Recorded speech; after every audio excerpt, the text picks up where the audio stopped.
देखिए, प्लान 6 तारीख का यही है कि 8 बजे अभिजीत दीपके जी आएंगे, सोनम वांगचुक जी आएंगे एयरपोर्ट। वहाँ से हम सारे लोग पार्लियामेंट हाउस पुलिस स्टेशन जाएंगे, पुलिस से परमिशन मांगेंगे, फिर हम लोग जंतर मंतर जाएंगे। अपना जो संविधान से दिया हुआ अधिकार है, the right to protest and protest peacefully, हम लोग जाके वहाँ पे अपना राइट को असर्ट करेंगे। क्योंकि देश में जो भी हो रहा है, आप देखिए इतने सारे स्टूडेंट्स इफेक्ट हुए हैं, 1 करोड़ से ज़्यादा बच्चों का ज़िंदगी एक तरह से नरक बन चुका है, क्योंकि ये जो गवर्नमेंट है, ये जो एजुकेशन मिनिस्टर है, ही वॉज इनकॉम्पिटेंट। अब ये इनकॉम्पिटेंसी का एक ही सोल्यूशन हो सकता है, उनको रेजिग्नेशन देना चाहिए, और हम लोगों का डिमांड भी यही है कि उनको रेजिग्नेशन देना चाहिए।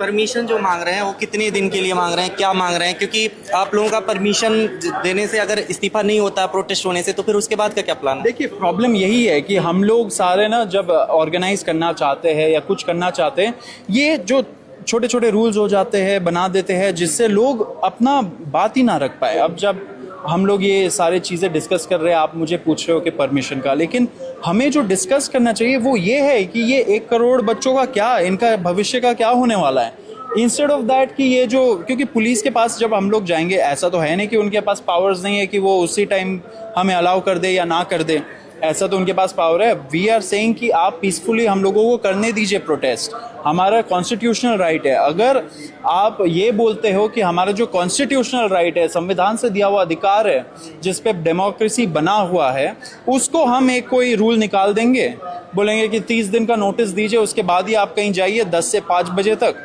फिर वहाँ पे प्रोटेस्ट करिए। क्या 5 बजे? इंस्पायर होता हूँ यूथ से, मैं खुद इंस्पायर होता हूँ। देखिए, इंस्पायर होते तो ठीक है, लेकिन शब्दावली में तो इंस्पायर नहीं लगा, उनका इंस्पिरेशन नहीं दिख रहा था। देखिए, पॉइंट ये हो गया है ना कि अब सिस्टम, जो अभी का सिस्टम है, जो सारे अंकल लोग बैठे हुए हैं पोजीशंस ऑफ पावर में, इनको जाना पड़ेगा। क्योंकि अगर ये देश का युवा 65% हम लोगों का पॉपुलेशन है, तो हम लोगों को रिस्पॉन्सिबिलिटी लेना पड़ेगा। ये नहीं कि वो लोग हमें कॉकरोच बोल दे, पैरासाइट बोल दे, कीड़े दीमक बोल दे, तो हम लोग चुप बैठेंगे। हम लोगों को रिस्पॉन्सिबिलिटी लेना पड़ेगा, हम लोगों को इन सब मुद्दों पे बात करना पड़ेगा, ऑर्गेनाइज होना पड़ेगा, एजिटेट करना पड़ेगा, क्योंकि अगर ये नहीं करेंगे बहुत देर हो जाएगी। अभिजीत दीपके की अगर गिरफ्तारी हो जाती है या जान से मारने की जो धमकियां मिल रही हैं लगातार, क्या लगता है उसके बाद ये मामला कहाँ तक पहुंचेगा? अगर एयरपोर्ट आते ही अगर उनको गिरफ्तार कर लिया जाता है, कुछ देखिए, वो तो रेडी है गिरफ्तार होने के लिए, लेकिन पॉइंट यही है कि गिरफ्तारी से कुछ थोड़ी ना होगा। पूरा देश का युवा इस चीज़ पे बात कर रहा है, शेयर कर रहा है, कमेंट कर रहा है, एंड बहुत लोग बहुत शहरों में रोड पे भी उतरे हुए हैं। तो ये सिर्फ अभिजीत दीपके का मूवमेंट नहीं है, ये या मेरा मूवमेंट नहीं है, या 5 लोगों का मूवमेंट नहीं है, ये तो 1 करोड़ जो स्टूडेंट्स इफेक्ट हुए उनका मूवमेंट है ना। एंड वो उनका भी मूवमेंट है, जो उनसे जुड़े हुए उनके पेरेंट्स का मूवमेंट है ये। क्योंकि पेरेंट्स अपना सोना बेच के, गहना बेच के, लैंड बेच के, लोन लेके अपने बच्चों को पढ़ाते हैं, कोचिंग सेंटर भेजते हैं। उनका क्या, उनके बारे में कौन बात करेगा? तो मूवमेंट सिर्फ यूथ का नहीं है, मूवमेंट है उनके पेरेंट्स का, उनके छोटे भाइयों बहनों का, जो शायद वो भी आए इस सिस्टम में, एंड इस सिस्टम से वो भी टकराएंगे एक दिन, उनका भी ये मूवमेंट है। सवाल ये है कि राजनीतिक पार्टी चलाने के लिए धन की जरूरत होती है।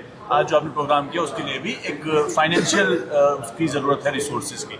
तो कहाँ से आप लोग ये जमा कर रहे हैं? कि आपने कुछ फंड रेजिंग का सोचा है क्या? कुछ लोग हैं जो ऐसे जुड़े हुए हैं आपके साथ? देखिए, अनफॉर्चुनेटली बात ये हो गया कि क्या हम लोग मिल के 10,000 रुपये जमा नहीं कर सकते क्या?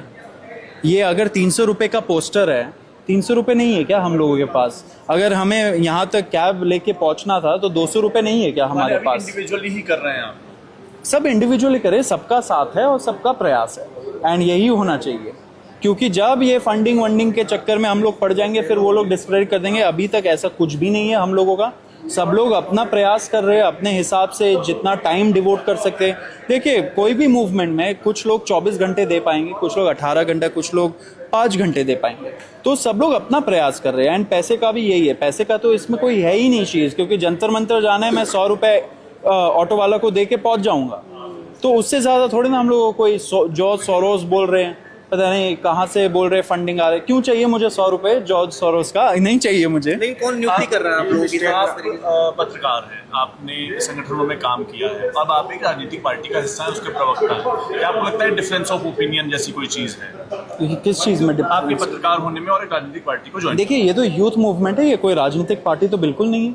हम लोगों ने कब अनाउंस किया कि ये राजनीतिक पार्टी है? आने वाले समय ये में एक यूथ, आने वाले समय में हम लोग देखेंगे क्या होता है। क्या पता मैं फिर निकल जाऊं अगर मुझे नहीं ज्वाइन करना हो। अभी तो यूथ मूवमेंट है ना, अभी तो हम सारे लोगों का, आप लोगों के भी बच्चे होंगे, आप लोगों के भी भाई बहन होंगे छोटे जो ये एग्जाम देने जाएंगे। This concerns all of us, हम सारे लोगों को एक साथ आना पड़ेगा। तो मैंने भी सोचा कि मेरा रिस्पॉन्सिबिलिटी है इस चीज़ में आना। सोनम वांगचुक है ज्वाइन, मतलब समर्थन दिए हैं, और कौन कौन से लोग हैं जो समर्थन दे रहे हैं? आपने सिर्फ सोनम का नाम लिया। मैं आपको पढ़ के बता दूंगा इसके बाद। और भी बहुत सारे एक्टिविस्ट हैं एंड स्टूडेंट यूनियंस हैं जो आएंगे। 22 मिलियन लोग आपसे रील में तो जुड़े हैं, फिर इसके बाद सर आप ले लीजिएगा। 22 मिलियन लोग आपसे रील में तो जुड़े हैं, लेकिन क्या ये 22 मिलियन 2 करोड़ लोग रियल लाइफ में आ पाएंगे जंतर मंतर पर? कोशिश तो हमारी वही है एंड अपील भी यही है कि आप सब लोग जुड़े। अगर आप लोग नहीं जुड़ोगे ये देश की कभी तरक्की नहीं होगी, क्योंकि हम है 65% पॉपुलेशन। देश को अगर आगे बढ़ना है, प्रगति करना है, अगर नया देश बनना है, ये नहीं कि जो हमें एक ड्रीम बेचा गया था एक टाइम पे कि नया इंडिया, न्यू इंडिया बनेगा, अच्छे दिन आने वाले, ये सारे अच्छे दिन तो नहीं आए। जो दिन थे वो भी बुरे हो गए, क्योंकि इतने सारे एग्जाम के लीक्स हो रहे हैं, इतने सारे एग्जाम्स में प्रॉब्लम आ रही है। तो इट रिफ्लेक्ट्स कि हमारा जो गवर्नेंस है, जो स्ट्रक्चर है, वो कितना रॉट हो गया है उसके अंदर। So that rot has to be cleared. एक कैंसर बन चुका है ये सारी चीज़ें, एंड वो कैंसर के सिम्टम्स नीट से दिख रहा है, सीबीएसई से दिख रहा है, एसएससी से दिख रहा है। तो unless and until people of this country, the youth specially, does not come out, हम लोग बाहर नहीं आएंगे, कुछ नहीं बदलेगा। तो हमारी अपील भी यही है कि अगर आप 22 मिलियन लोग जुड़े हो इंस्टाग्राम पे, आशा है कि आप लोग आएंगे, रोड पे आएंगे, हम लोग के साथ जुड़ेंगे, पीसफुली प्रोटेस्ट रखेंगे, एंड जो अकाउंटेबिलिटी का कल्चर हमें बनाना है वो आप लोग समर्थन करेंगे। धर्मेंद्र प्रधान का इस्तीफा ही आप लोग मांगेंगे, या इसके बाद भी अगर धर्मेंद्र प्रधान का इस्तीफा हो जाता है तो फिर आप लोगों का क्या प्लान है? देखेंगे क्या होता है। अच्छा, इसमें एक सवाल हो रहा है कि आप शिक्षा मंत्री जो है वो खेद प्रकट कर चुके हैं जो पेपर लीक हुए हैं या जो गड़बड़ियां थी, और अब वो कह चुके हैं कि नहीं, शिक्षा मंत्री धर्मेंद्र प्रधान अब वो कह रहे हैं कि हमारी सेना जो है वो पेपर लेके जाएगी, तो वो एश्योर भी कर चुके हैं फ्यूचर के लिए। फिर आपको इस्तीफा क्यों चाहिए? सेना का काम ये है क्या? सेना हमारा बॉर्डर सुरक्षा करेगी या पेपर पे काम करेगी? तो प्रॉब्लम यही है, यही हम लोग बोल रहे हैं कि जो एजुकेशन मिनिस्ट्री है, आप लोग एजुकेशन मिनिस्ट्री का एक बार बजट निकाल के देख लीजिए। हज़ारों करोड़ रुपए का बजट है, हर साल मिलता है, उससे चलता है। तो वो हज़ारों करोड़ कहाँ जा रहे हैं? अगर एयरफोर्स को लाना पड़ रहा है बीच में, तो एजुकेशन मिनिस्ट्री क्या करेगी? तो ये जो बोल रहे हैं ना, ये सारी चीज़ें आई वॉश है, ये हम लोगों को एक तरह से डिफ्लेक्ट करना चाह रहे हैं, लेकिन जो एक्चुअल अब सब लोगों को ख्याल समझ में आ गया है।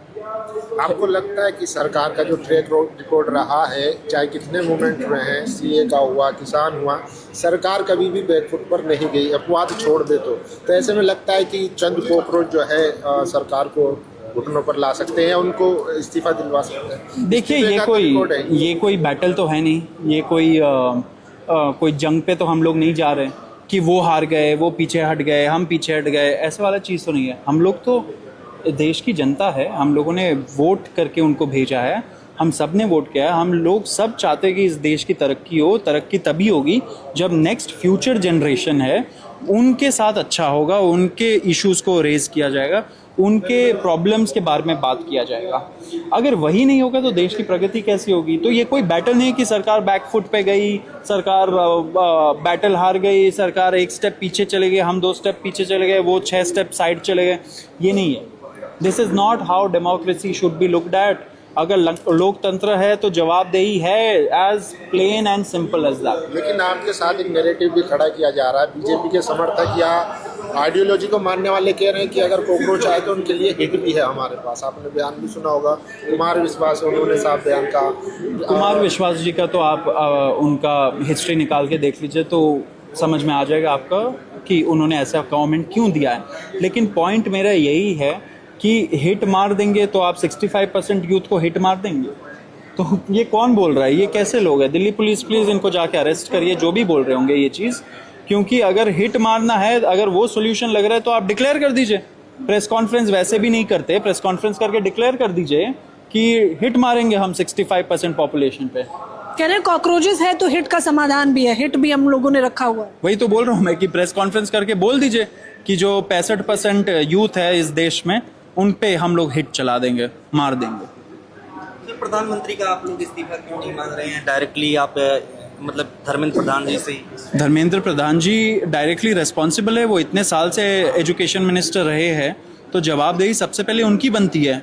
बाकी आगे जाके क्या होता है, लोग क्या डिमांड करना चाहते हैं, यूथ क्या बोलती है, वो हम लोग देखेंगे। डायनेमिक सिचुएशन है।